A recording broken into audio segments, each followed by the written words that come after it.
We're on the beat with Tony Morrone, and we have Andy Kim. I've been trying to get Andy on an interview for almost a year. We tried last year, and then you suddenly disappeared from the... I do disappear periodically. That's what keeps me happy. Okay, so you disappeared for the scene. Like, you were like really hot in the 60s and 70s, like huge hits. Sugar Sugar, Rock Me Gently. The Ronettes did a song. Yeah, we did. My first hit was How'd We Ever Get This Way, but my first gold record was Baby I Love You, and then we did Be My Baby, we had Shoot 'Em Up Baby, we had all the babies. Before Justin Bieber, we had Baby How'd We Ever Get This Way, Bieber a baby? Shoot 'Em Up Baby. No, I mean just all the baby songs. Oh, he's doing all the baby songs. All the baby songs. I had, you know, there's what is it? Sugar Sugar doesn't have a baby. No, but in it, that was the Archies. That was okay. That's true. That was Boy, the Archies. did I have the hots for Betty. Me too. Oh, hey, oh my God! But I got there first. You did? I think That's so. At least that's said... what she said. Oh, that's why Veronica was kind of like doing that with me. Okay. Yeah. Well, now that's why I disappeared all this time. Oh, the baby songs. There we go. That's where it all came from. Baby, how we ever get this way? Tell me, baby, how we ever get? Baby, how we ever get? Okay, so you just finished playing the Woodbine Jazz Fest. Well, it's the Beaches Jazz Fest. Yeah, and you know, on a day where they say it's 40 Celsius, which is what, like 100 and something Fahrenheit, or 90 something Fahrenheit. It's awesome. I didn't know if anyone would show up because of the heat, but some people showed up, and I had a great time. The audience was wonderful.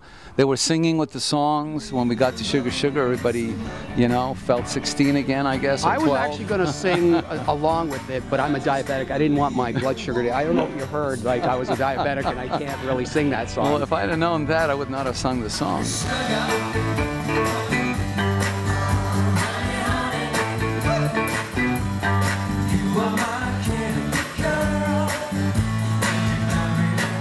You're from Montreal originally. I am.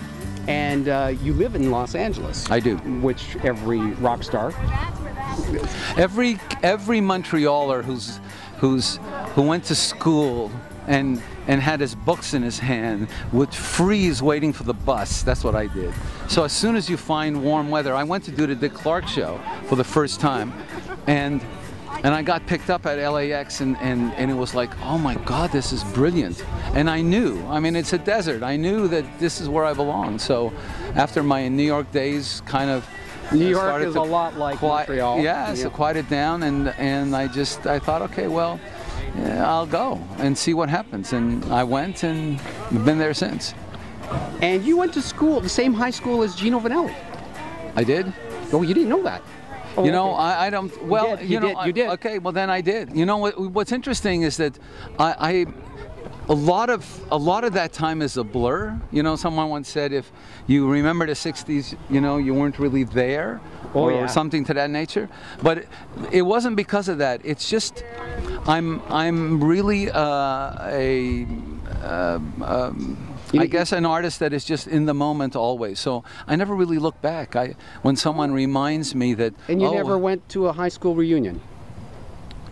Whoa! No, why would I want to do that? Well, because they always have it, like 25 years later. Like my high school had a reunion, and Tom Cochran didn't come back to the high school. I guess it's the same thing with you. Well, you know, with me, I probably...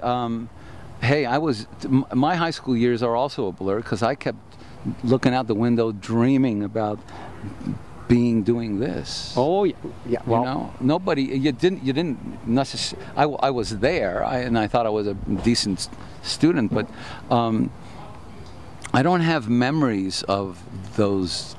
But you remember, oh, my high school days? Sure, I was in a rock band in grade 7, but the only reason I was in a rock band was to pick up chicks. Well, you see, I went to parochial school. Where they sell pierogies? Yes. Oh, cool. And so therefore there were no girls. No, right? So it was all you know, all boys. So that's why you don't remember. That's why you don't remember those times. Well, I wouldn't remember it either. I mean, yeah, all I remember at the boys' camp I went to was crossing the lake to go to the girls' camp. Yeah. So. No, well, I had Irish Christian brothers teaching us, and so you know, I went to a Catholic school in Montreal, and you didn't hang around with the girls then. Oh wow! Well, no wonder you became a rock star. You had to. My early upbringing, thank you, forced me to do this. Now I know why Yeah, and Baby Baby was like, oh, there's a chick. Oh, Baby Baby. There you go. Well, there you go. Thanks to the Catholic school system, you were able to write hit songs. See, you bring it all the way around, and there's one good thing about the system, isn't it? Yeah, well... You have to admit, it's a good thing. Okay. Hit songs is another way of getting chicks. Shoot 'em up, baby. Shoot 'em up, baby. Shoot 'em up, baby. Get on up. Shoot 'em up. Shoot 'em up. Did I mention that I was in grade 7 picking up chicks because I was in a band? Yes, but there were girls in your class, weren't there? Yeah, but I was the popular guy. I was not the athlete of the school. Well, I don't think we had any sports in my school. Whoa! We did. They chained us up. I mean, we were behind fences. Like these fences. You're still behind fences. You couldn't move. I mean, and they whacked you if you even spoke out of turn. Oh, and you want me to go back to that reunion? Oh yeah, actually. Oh, okay, yeah. No, Please. I mean, I wouldn't even go to my grade 3 reunion. You know, I got the strap. I was in a Catholic school. I got the strap for touching the Canadian flag. And actually, at the time, the flag was that 2 blue stripes with 3 leaves in the middle. I don't remember that one. I remember that. That was grade 3, and I got the strap. Grade 3. How old are you in grade 3? How old would someone be in grade 3? Grade 3, about 7 or 8. Yeah, so I got the strap for being like, I want to touch the flag. You know what? They knew about you then. Yeah, they were trying to teach me. They knew about you. They knew what you'd become, and they figured, why not? How are we doing here? Oh, I can't. We're really going overtime here. 7 minutes? Oh, okay. Well, we got to wrap this because we're speaking to Andy Kim, and he's a busy guy. Well, I'm never that busy, but I didn't know we were going to go down memory lane, down our high school, grade school time. Well, it's all part of the music scene, you know. Totally. Okay. Let's just, before we go into that, name me some of your best memorable concerts you've done in the last 10 years. In the last 10 years, well, one of them was when Ron Sexsmith did his first Massey Hall show. He asked me to get on stage and sing with him. That was recent, wasn't it? That was, well, you said the last 10 years. Well, that's not in the last 10. I mean, Ron Sexsmith's been around, but... Well, but in the last 10 years, you're going back to 2001, and I think that was in 2006. Is that right after Paul McCartney says he was one of the greatest songwriters around he knew? You didn't know that? I did, but I didn't put a time frame on it because I think Ron was always there and will always be there. His music is just brilliant, you know. Mm-hmm. So that's one. The other one was getting on stage with when they were at the Sound Academy, Broken Social Scene, and singing one of my songs with them, and then going to Montreal and having my first appearance on a Montreal stage with Broken Social Scene was like mind-blowing. It was incredible.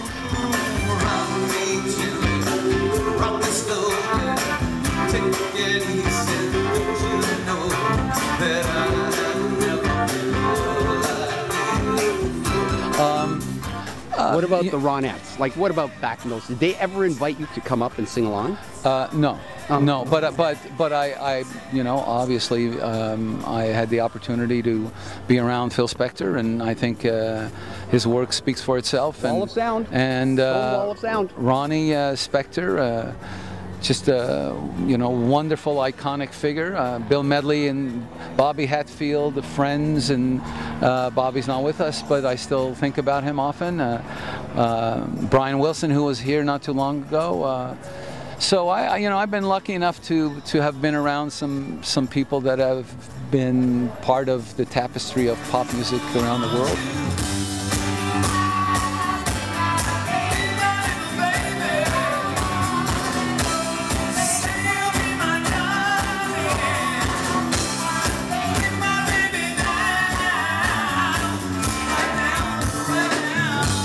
song was written by Jeff Barry, Ellie Greenwich, and Phil Spector. And when I did my version, I was really concerned about doing my version because I never wanted to kind of tackle an iconic record like that. And Well, you did a great job of it. but my producer happened to be one of the writers, Jeff Barry, and so okay. it kind of gave me license to do it. And I didn't want Phil to feel that, you know, here was a, you know, an artist who was gonna, you know, Well, I'm not sure do the he- song justice. But I'm thrilled that we had great success with it, you know. And then there was Rock Me Gently, and that became a commercial, and as we talked about today, Sugar Sugar being sung by Homer Simpson is, Oh yeah. it doesn't get better than that. Do do do, oh honey honey, do do do do do do, you are mine. Well, that's it. When Homer does it, you know you've made it. You know. Now, Yeah. unfortunately, Okay, yeah, we since, gotta go away and we since gotta wrap this up. started late here, I'm late already. So Well, he was started we'll- late because I got here late. So, like, I'm sorry for making you start late. But I had to call in and say, you know, I'll be there shortly, and then you started without me. So Well, it's like, sorry about that. In the Well, I'm sorry meantime, for being are late. you gonna edit this out and make me sound intelligent at least? there's no editing allowed. Oh my! No editing God. allowed. No, this is it. This is This is it.